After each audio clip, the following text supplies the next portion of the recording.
There was once a farmer who was master of one of the little black dwarfs that are the blacksmiths and armorers, and he got him in a very curious way. On the road leading to this farmer's ground there stood a stone cross, and every morning as he went to his work he used to stop and kneel down before this cross, and pray for some minutes.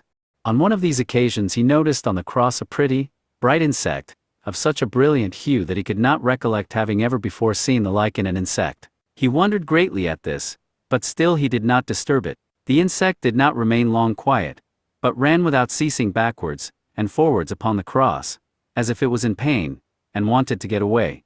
Next morning the farmer again saw the very same insect, and again, it was running to and fro in the same state of uneasiness. The farmer began now to have some suspicions about it, and thought to himself, would this now be one of the little black enchanters? It runs about just like one that has an evil conscience, as one that would, but cannot get away. A variety of thoughts and conjectures passed through his mind, and he remembered what he had often heard from his father and other old people, that when any of the underground people chance to touch anything holy they are held fast, and cannot quit the spot, and so they are extremely careful to avoid all such things. But, thought he, you may even be something else, and I should, perhaps, be committing a sin in taking the little insect away.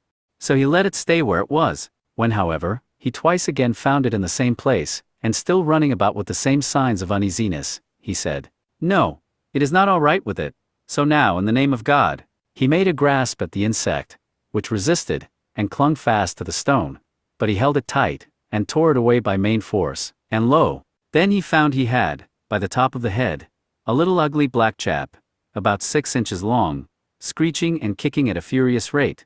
The farmer was greatly astounded at this sudden transformation.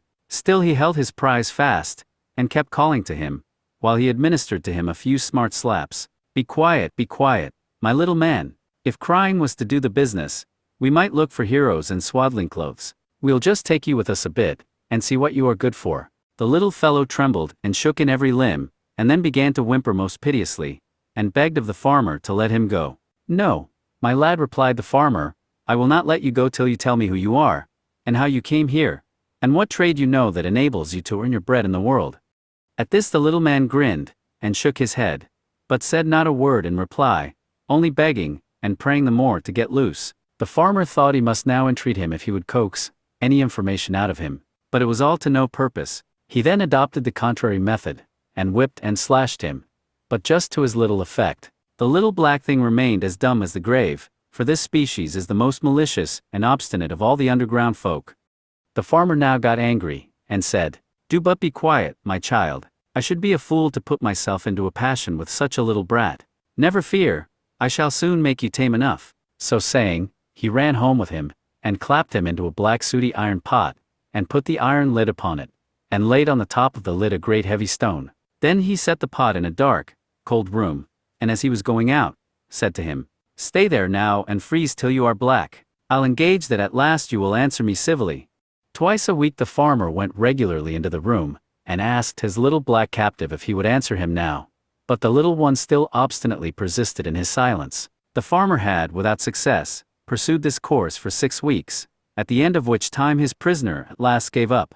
One day, as the farmer was opening the room door, of his own accord he asked him to come and take him out of his dirty, gloomy dungeon, promising that he would now cheerfully do all that was wanted of him. The farmer first ordered him to tell him his history. The black one replied, my dear friend, you know it just as well as I do, or else you never would have had me here. You see, I happened by chance to come too near the cross, a thing we little people may not do, and then I was held fast, and obliged instantly to let my body become visible. In order that people might not recognize me, I turned myself into an insect. But you found me out. When we get fastened to holy or consecrated things we can never get away from them unless a man takes us off. That, however, does not happen without plague and annoyance to us, though, indeed, to say the truth, the staying fastened there is not over pleasant. So I struggled against you too, for we have a natural aversion to let ourselves be taken in a man's hand. Ho ho, is that the tune with you? Cried the farmer. You have a natural aversion, have you? Believe me, my sooty friend, I have just the same for you, and so you shall be away without a moment's delay, and we will lose no time in making our bargain with each other. But you must first make me some present. What you will you have only to ask, said the little one. Silver and gold, and precious stones, and costly furniture all shall be thine in less than an instant. Silver and gold, and precious stones, and all such glittering fine things, will I none, said the farmer.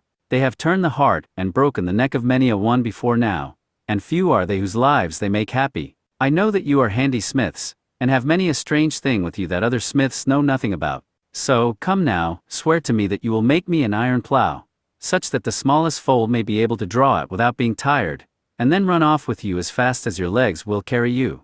So the black swore, and then the farmer cried out, Now in the name of God, there you are at liberty, and the little one vanished like lightning. Next morning, before the sun was up, there stood in the farmer's yard a new iron plough, and he yoked his dog, Water, to it, and though it was of the size of an ordinary plough, Water drew it with ease through the heaviest clayland, and it tore up prodigious furrows. The farmer used this plough for many years, and the smallest foal, or the leanest little horse could draw it through the ground, to the amazement of every one who beheld it, without turning a single hair. This plough made a rich man of the farmer, for it cost him no horseflesh, and he led a cheerful and contented life by means of it. Hereby we may see that moderation holds out the longest, and that it is not good to covet too much.